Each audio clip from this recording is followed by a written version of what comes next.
So spake he, and Calypso, that fair goddess, shuddered and uttered her voice, and spake unto him winged words. Hard are ye gods, and jealous exceeding, whoever grudge goddesses openly to mate with men if they make immortal her dear bedfellow. Even so, when rosy-fingered Dawn took Orion for her lover, ye gods that live at ease were jealous thereof, till chaste Artemis of the golden throne slew him in Ortygia with the visitation of her gentle shafts. So too, when fair tressed Demeter yielded to her love, and lay with Iasion in the thrice-ploughed fallow field, Zeus was not long without tidings thereof, and cast at him with his white bolt, and slew him. So again ye gods now grudge that a mortal man should dwell with me. Him I saved, as he went all alone bestriding the keel of a bark, for that Zeus had crushed and cleft his swift ship with a white bolt in the midst of the wine-dark sea. There all the rest of his good company was lost. But it came to pass that the wind bare and the wave brought him hither, and him I have loved and cherished, and I said that I would make him to know not death and age forever. Yet forasmuch as it is no wise possible for another god to go beyond, or to make the void of purpose of Zeus, Lord of the Aegis, let him away over the unharvested seas, if the summons and the bidding be of Zeus. But I will give him no despatch. Not I, for I have no ships by me with oars, nor company to bear him on his way over the broad back of the sea. Yet will I be forward to put this in his mind, and will hide not, that all unharmed he may come to his own country. Then the messenger, the slayer of Argos, answered her, Yea, speed him now upon his path, and have regard unto the wrath of Zeus, lest haply he be angered and bear hard on thee hereafter.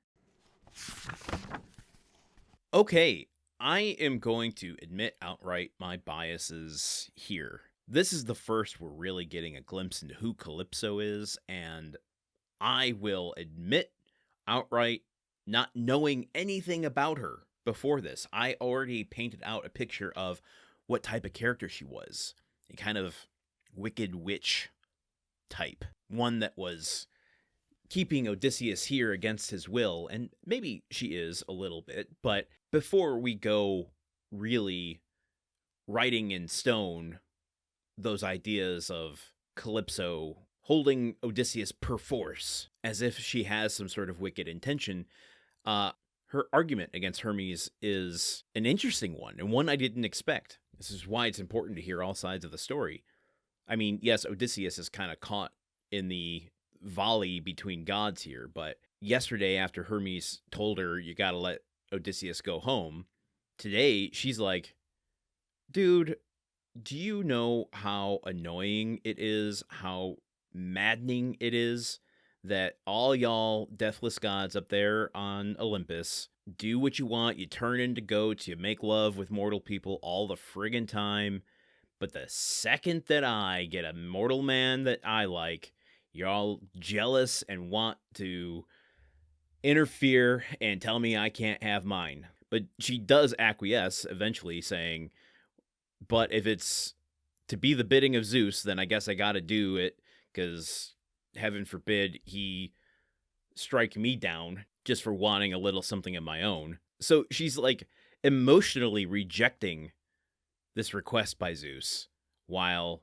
still acquiescing to it. I'm going to do this under protest. And she kind of, I think, knows the limitations. She knows the game a bit, because if Zeus is saying that she has to let him go, Odysseus go, so that he can return to his country unharmed, she's like, all right, I'll tell him that. I'll let him know that when he leaves, he will get to his country unharmed, but I don't have a ship.